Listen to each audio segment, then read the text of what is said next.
Hello everybody, welcome to the United Stands. I'm Mark Goldbridge and this is your Manchester United versus Brighton FA Cup preview. I've also got a big message for you that you can answer one way or another. We'll talk about that in a moment, but this is a must-win game for Manchester United in the FA Cup. And there is some good news that Brighton, in fairness, although they've had quite a decent season, they really do struggle, as we saw when we played them. They play very open, and I think that suits the way we want to play. There's a lot of space to get at Brighton, and that's why their away record this season is quite poor. They've only won 2 Premier League games away from home, and I think that is something that we can definitely exploit with this team. Now, I think the fundamental point is a lot of people will say, well, where's the youth? Where's Lacey? But I think that first and foremost, obviously we've got big games coming up against Man City and Arsenal.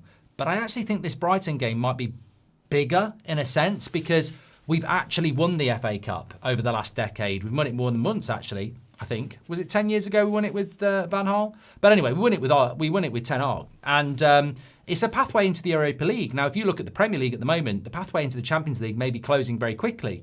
Yes, we might get 6th or 7th and go into the Europa League, but the FA Cup gives you that. Man City, Liverpool, Chelsea, Arsenal, they're playing a ridiculous amount of games. So if we can get past Brighton and get a couple of good draws in relation to who comes out of the draw, we could find ourselves in an FA Cup final very, very quickly, a la Crystal Palace last year. So very, very big game. Trophy, opportunity, Europe, more games, more revenue. This is an opportunity at home to Brighton that we can't dismiss. Therefore, I wouldn't weaken a team that's very inconsistent anyway. I think people like Lacey, let's bring them on half an hour to go. Absolutely. I don't know whether I'd be making a load of changes.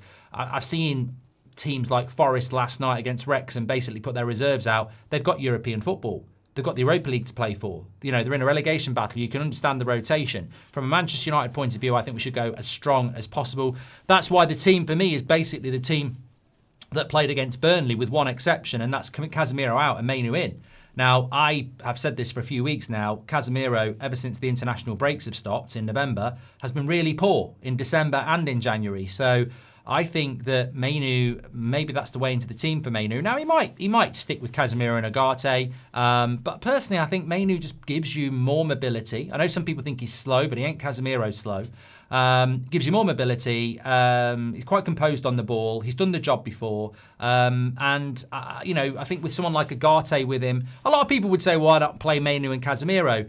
But Casemiro's still not going to have legs, even if you put him next to Mainu, and Mainu isn't particularly quick. So, look, I'm not saying Ugarte's been a world beater recently, but he's actually been a lot better.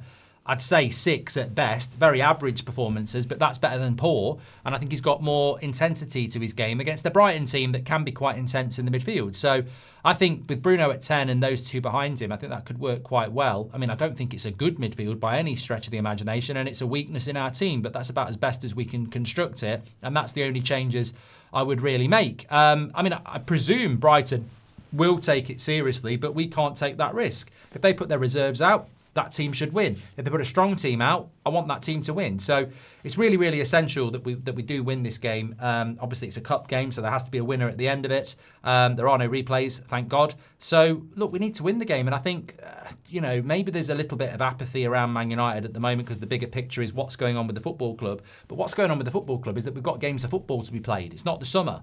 And these games dictate where we are next season. And yeah, look, obviously with the owners that we've got, I don't really think we're going to be back anytime soon. But if there's to be any chance of us coming back, we can't fail to qualify for Europe. We need that money, and even Europa League money. I mean, we want the Champions League, of course, but what we want, we don't necessarily get. But we have to be in Europe next year. It goes hand in hand with signing better players, bringing better players in. You can't do it if you just sat there playing one game a week, and you can't afford it either. So this is a huge opportunity and we must win it. Now, obviously, I've got respect for Brighton.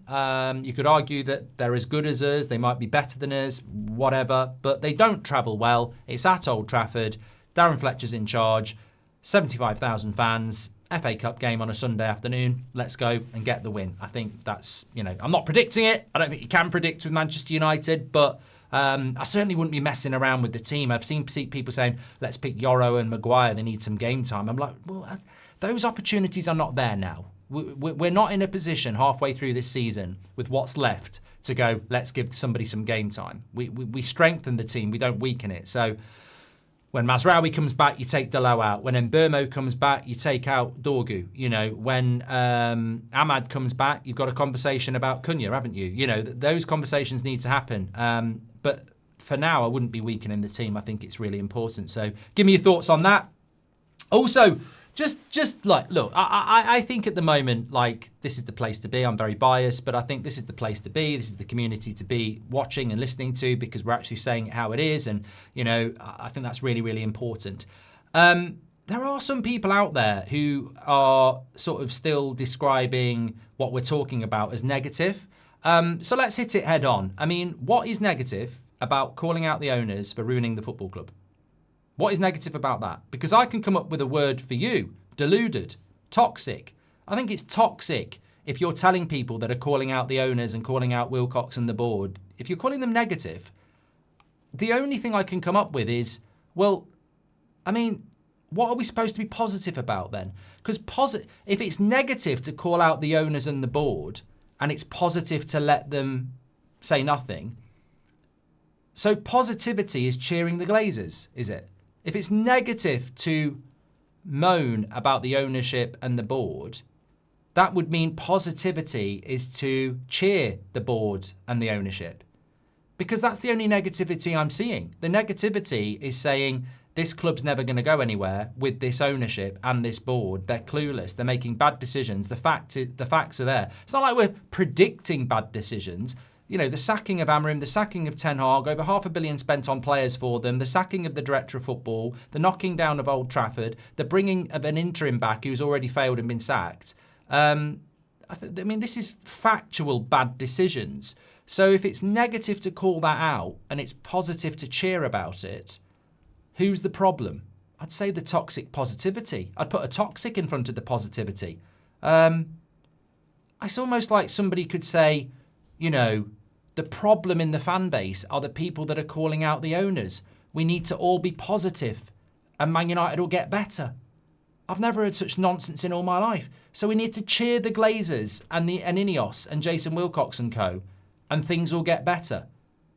So the fans are the problem for moaning about the deterioration and decline of the football club. Have a word. What is it that's negative about calling out people that are destroying the football club? Have a word with yourself, because there's plenty of words we could throw at you. I'm just saying, like, in a calm way, how can it be negative for calling out the gradual decay of Manchester United by people who don't know what they're doing? How is that negative? If anything, it's caring. I think if you're positive about it, it shows that you don't really give a shit. That you're happy to sit back and watch the club die. No, I don't think it's negativity. I think it's realistic. I think it's caring. I think it's showing passion. I think it's having standards. I think it's knowing that this great, great, great football club that meant so much to people I know no longer have on this planet, they wouldn't like it. And, you know, if you tolerate this, your children will be next. The next generations will be next. We're fighting for the future of Manchester United. We're fighting to try and grab what we're meant to be from the hands of people that are ruining it. That's not negativity. You can look through history at people who sit back and do nothing. You know, evil prospers while good people sit back and do nothing. And I know this is football, but the rule still stands. They're destroying this football club, and some people are sitting back and saying we should be cheerleading, and the people that are calling it out are the problem. I don't see that. I really don't. And if you've been watching the channel for the last week, we're not even talking about players. You know, I can mention 4 or 5 players that shouldn't be in that football club and need to go. We're not talking about players. We're not talking about managers. We're talking about the people in charge and what they're doing to the football club. And long may that continue. Long may the word get spread, because that, to me, is positivity.